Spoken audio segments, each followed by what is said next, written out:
Hey, ROCKPOINT. My name is Logan Arney, and I'm currently the preteen pastor here at ROCKPOINT.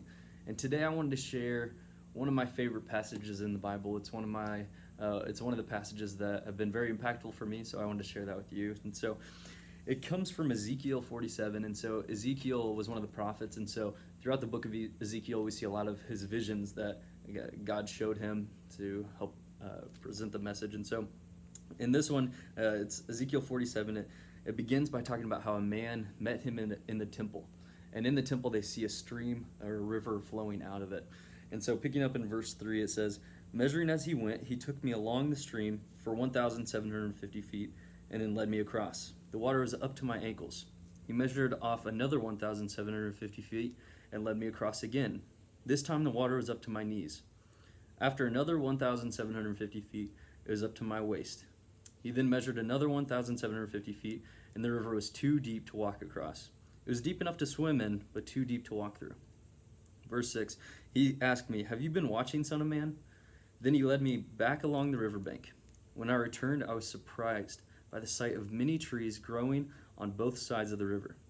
Then he said to me, "This river flows east through the desert into the valley of the Dead Sea. The waters of this stream will make the salty waters of the Dead Sea fresh and pure. There will be swarms of living things wherever the water of this river flows. Fish will abound in the Dead Sea, for its waters will become fresh. Life will flourish wherever this water flows." And so we see in this passage, like I said, that out of the temple this river is flowing. And every 1,750 feet, Ezekiel was led by this man to cross the water. And that was 1,000 cubits. And so after the first 1,000 cubits, Ezekiel crossed, and it was ankle deep. Another 1,000 cubits, and it was knee deep. Another 1,700 cubits, it was waist deep. And eventually got to the point where it was so deep that Ezekiel couldn't rely on his own strength, that he was just swimming in the river. He couldn't stand, it was only swimming.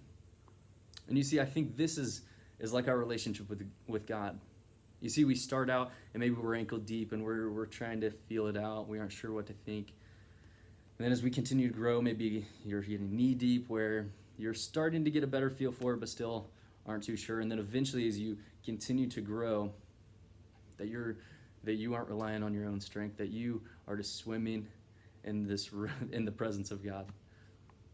And you see, so many times we progress and we think that we're growing, but really we're just moving along, and that it stays just ankle deep, and we just keep walking in the river like nothing, with no growth. But you see, we need to continue to be growing in our depth in our relationship with Jesus, to where eventually you're all in. And then as he gets to the end of this, the man leads him back along the river. And it says Ezekiel was surprised to see all the trees and the fruit and the vegetation that had grown that he hadn't even seen.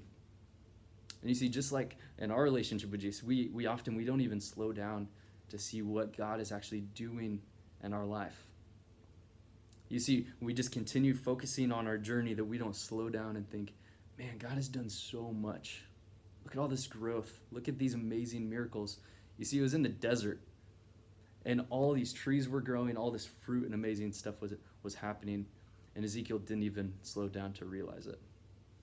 And then lastly, in this, the man talks about how wherever this river flows, life is going to be abundant. Even all the way until the Dead Sea, which the Dead Sea was so salty that fish couldn't really live there, that there wasn't much life there. And then it says that wherever this river flows, the life is going to grow. And you see, just like in our life, we have these places that feel like the Dead Sea, that feels like no life is going to grow there, that there's no hope.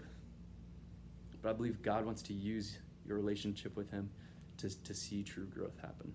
So today I have 3 questions I want you to just begin processing. The first one is, where are you in your relationship with God? Are you ankle deep, where you're just trying to figure it out? Are you knee deep and you're getting closer but you aren't sure? Are you waist deep? Or have you truly gone all in and just said, God, I want to rely on my strength. I just want to trust you. I want to go where you call me. I want to go where you're leading me, and just go all in. The next question, have you slowed down and just thought about what all God has done in your life? Have you truly slowed down and just realized, man, God, you've done so many great things, and I've even slowed down to see it. And so today, slow down and just think of all the amazing things that God has done. What are those trees and the vegetation that you haven't even stopped to see? And lastly, what are the dead seas in your life? What are the places that you feel like there's no hope? What are the places that you feel like, what are the relationships that you just think, God, I want you to move. I want you to do big things. What are the places or the relationships that you just need God to truly work through?